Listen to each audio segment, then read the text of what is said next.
ما ينفق. السلام على عباده الذين اصطفى. My dear brothers, all praises due to Allah. We praise Him, we seek His help, forgiveness, seek refuge with Him from the evils of ourselves and from the wrong of our doings. Whomever Allah Azza wa Jal guide, he will not be misled, and who goes astray, he will not be guided except if Allah Azza wa Jal wants him to be guided.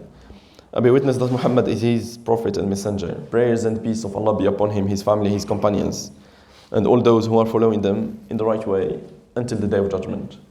My dear brothers, I want to talk in this week's khutbah, and in the next week, I want to talk about a topic that has so much impact in our life. I want to talk about the topic of the money, how the Islam looks at the money, what's the viewpoint of the Islam on the money. And I will summarize these the way Islam looks at the money in 4 points. I will talk about 2 points today, and I will talk about 2 more points next week, inshallah ta'ala, if Allah Azza wa Jal gives us enough time, and if Allah Azza wa Jal makes us live longer to attend to next week's khutbah. The first one that I want to talk about is that the money, as Allah Azza wa Jal has described in many places in the Quran, it is an adornment. Something that is not bad. Allah Azza wa Jal has never described money to be bad, because so many people, when we talk about money, it's like something forbidden, or it's something that we should be keeping ourselves away from. This is not the case. When Allah Azza wa Jal describes the money, He describes it in the Quran, المال والبنون زينة الحياة الدنيا. Money and children are an adornment of this worldly life. When He talks about money in other places, كتب عليكم إذا حضر أحدكم الموت إن ترك خيرا. It has been prescribed upon you when somebody comes to the death, if he has left goodness. So in this verse, He has described the money as being goodness. The Prophet ﷺ, when he talks about the money, he talks about it in the same tone. He talks and he describes the money, إن هذا المال خضرة حلوة. The Prophet ﷺ, in one place, he talks about money and he said, this wealth is like a green fruit. It's like something adorable. It's something, it's not nothing, there is nothing wrong with money as such. And this is the viewpoint, the first viewpoint of the Islam, is that it sees the money as something that makes and that facilitates and makes this worldly life easy. This is the first point. The second point is that, like all blessings, when Allah Azza wa Jal gives you a blessing, then there are always trials with that blessing. There are, in the same way as with all blessings, when Allah Azza wa Jal gives you something, when Allah Azza wa Jal opens to you some of His blessings, those blessings can be a trial for you. If when Allah Azza wa Jal gives you the health, so that you worship Him with your health, so that you stand up in the prayer, so that you do acts of goodness with your health that He has given you. In the same way, when Allah Azza wa Jal gives you money, He expects from you to worship Him through that money that He has given you. Allah Azza wa Jal has given money to people before and they have not worshipped Him. On the opposite, they have used that money for that which Allah Azza wa Jal didn't agree. Allah Azza wa Jal, when He talks about Qarun, He has opened for him the goodness of the earth. He has given him so much money to the point that even the keys of his of the places where his money was stored couldn't be lifted apart if so many people comes together. This to show that Qarun, he had so much money. Allah Azza wa Jal has given him so many blessings, but he didn't thank Allah Azza wa Jal for that. And the result and the outcome was that فَخَسَفْنَا بِهِ وَبِدَارِهِ الْأَرْضِ. In the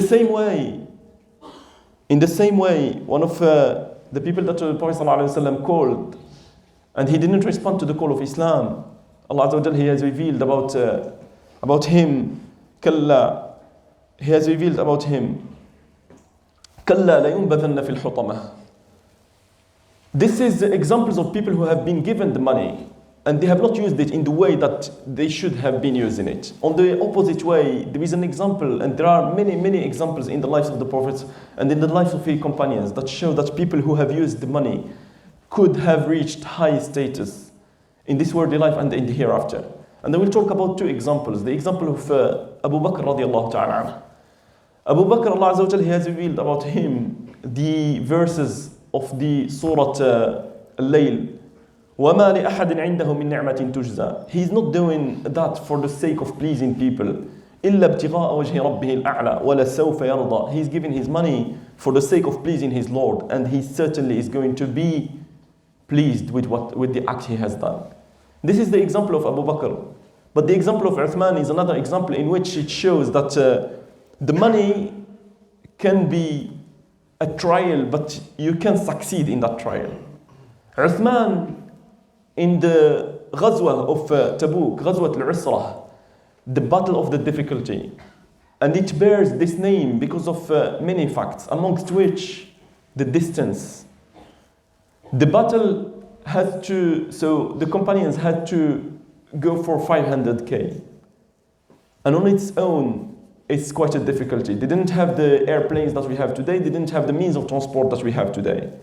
The second difficulty is the financial difficulty, to the point that some of the companions came crying to the Prophet ﷺ, we didn't have anything to give in the cause of Allah Azza wa Jal for this battle.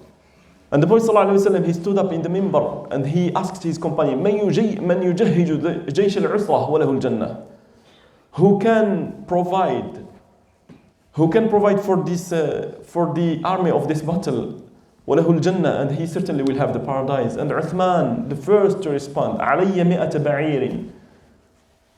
I will give 100 camels with all what it needs, with all its packs, with all its harnesses. Prophet ﷺ, he repeats the same call again, and Uthman, he says the same thing again. "Alayya mi'atay ba'ir." I will give 200 camels. Prophet ﷺ, he repeats the same call again, and Uthman again saying exactly the same thing. "Alayya thalatha mi'ati ba'ir." Prophet ﷺ, after which he said, "Ma darra Uthman." The companion who has narrated this hadith, he said, I hear the Prophet ﷺ saying, "Ma darra Uthman ma fa'ala ba'd al-an." He can have no fear over his sins after what he has done. This is an example of somebody who has been successful in the trial of the money. And as I say, with all blessings comes a trial. With all blessings, it's either you use those blessings in the way Allah Azza wa Jal agrees and approves, or you use those blessings in the way Allah Azza wa Jal doesn't agree and doesn't approve.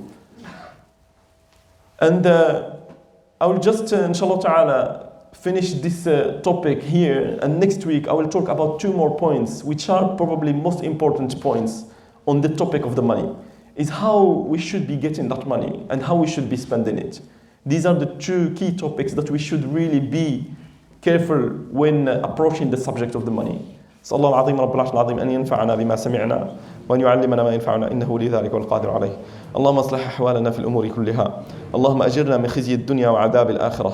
اللهم إنا نعوذ بك من علم لا ينفع ومن قلب لا يخشع ومن دعوة لا يستجاب لها. اللهم احفظ علينا أعمارنا.